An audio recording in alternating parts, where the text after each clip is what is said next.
ये हमारी बेटिया है, हम ओके पापा। पापा? तुम पापा नहीं हो निया।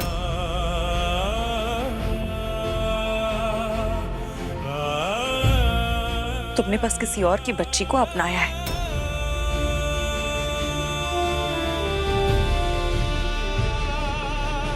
पापा सिर्फ एक शब्द नहीं होता है वीर, एक रिश्ता होता है, प्यार का, त्याग का, अपनेपन का, अनकंडीशनल लव का।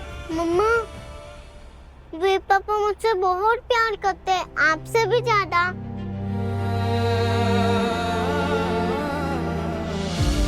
सॉरी बेटा, एक मिनट रुको।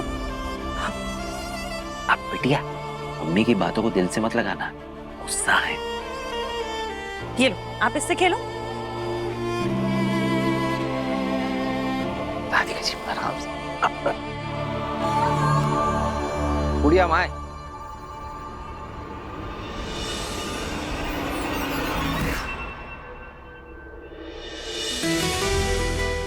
मुस्कुरा क्यों रहे हो? क्योंकि निया ने कहा तुम मुझसे ज्यादा प्यार करते हो इसलिए?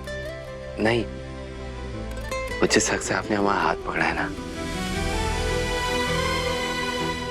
बहुत अच्छा लगा। सॉरी, वो इंटेंशन नहीं था, गुस्से में रियलाइज नहीं हुआ। मैं सिर्फ इतना कहना चाहती हूँ कि मेरी बेटी से दूर रहो। मैं नहीं चाहती कि तुम या तुम्हारी फैमिली में से कोई भी अपने पॉलिटिकल एजेंडा के लिए मेरी बेटी का इस्तेमाल करे।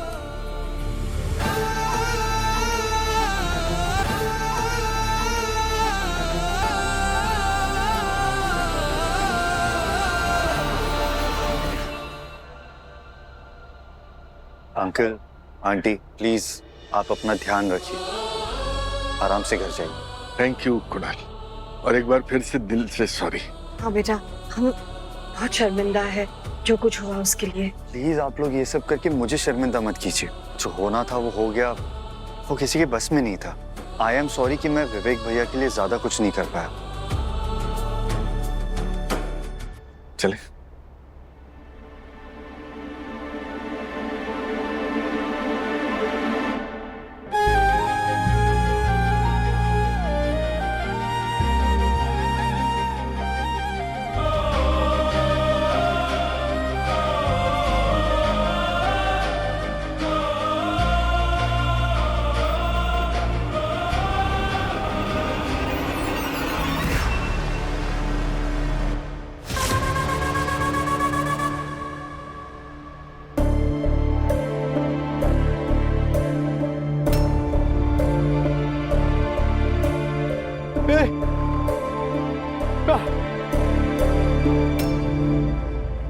राज की गाड़ी यहाँ पे? राज यहाँ क्या कर रहा है? हाँ, और वो अगर यहाँ आया है तो अंदर क्यों नहीं आया? राज को कैसे पता चला कि मैं यहाँ हॉस्पिटल में हूँ?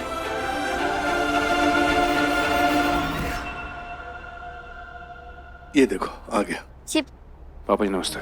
नमस्ते बेटा। मम्मी नमस्ते। जीते रहो। मम्मी जी कैसी है अब तक? हाँ ठीक है। जैसे पता चला मुझे कि आप बीमार हैं, मैं तुरंत चला आया।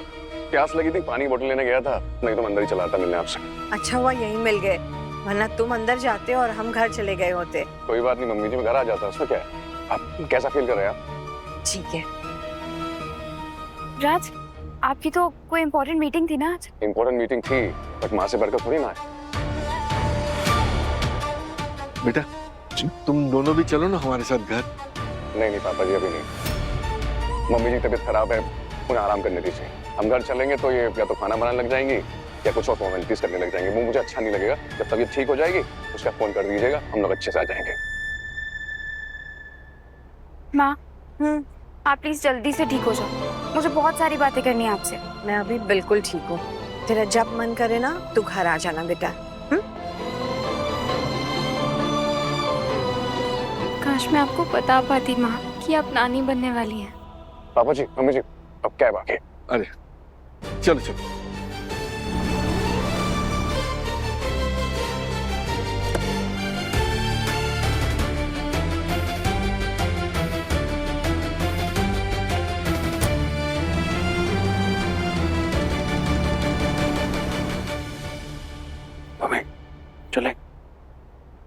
आप मुझे माँ के साथ जाने देते तो क्या हो जाता? स्वीटहार्ट, अभी घर चलते हैं, बाद में मिलवाने लेकर चलूंगा मैं, ठीक है? आओ।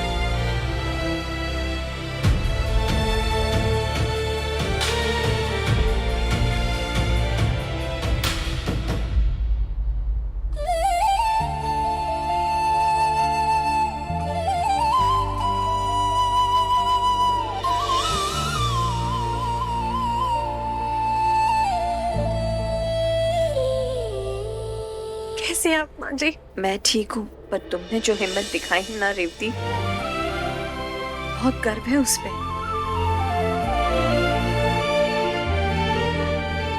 लक्ष्मी बेटा, इस घर ने पिछले 24 घंटों में क्या क्या नहीं देखा बेटा। ईश्वर करे ऐसा मनहूस दिन मुझे जिंदगी में कभी नहीं देखना पड़े बेटा। अरे राजू, चंपा बेटा, तुम लोग बाहर क्यों खड़े हो? अंदर आओ बेटा, अंदर आओ।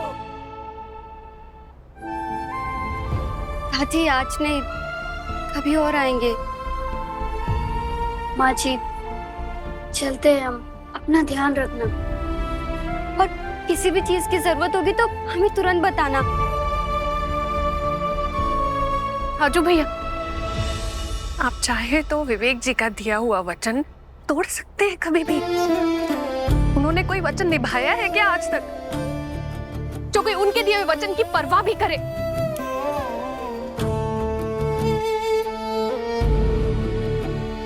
विवेक ने जो कुछ भी किया उसकी सजा वो भुगत रहा है रेवती बेटा। और तुमने जो किया रेवती, वो हर कोई नहीं कर सकता है।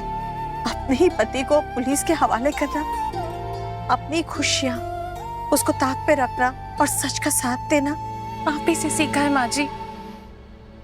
जब वरुण ने ऐश्वर्या के गहने बदल दिए थे तो आपने अपने बेटे वरुण का साथ ना देकर सही का साथ दिया था। यहाँ पर सबके सामने आपने सजा दी थी वरुण को। अगर हर घर में आपके जैसी सास होना तो हर बहू सही फैसला लेगी माँ जी। काश मेरे बेटे भी मेरी बहुओं जितने समझदार, जिम्मेदार होते। पूरी क्लास में एक ही टीचर होता है सिखाने वाला माँ जी। कोई बच्चा कितना सीखता है, कोई कितना। वरुण और विवेक जी हैं तो आप दोनों के बेटे, लेकिन आप जैसे बिल्कुल भी नहीं है। अरे कुछ सीख ही नहीं पाए हैं आप दोनों से। अरे ये तो उनकी बदकिस्मती है ना, आपका कोई कसूर नहीं है। विवेक से किसी ने कोई बात की है, कोई मिला है उसे बाहर निकालने का कोई तरीका है? विवेक क्यों निकालना है बाहर?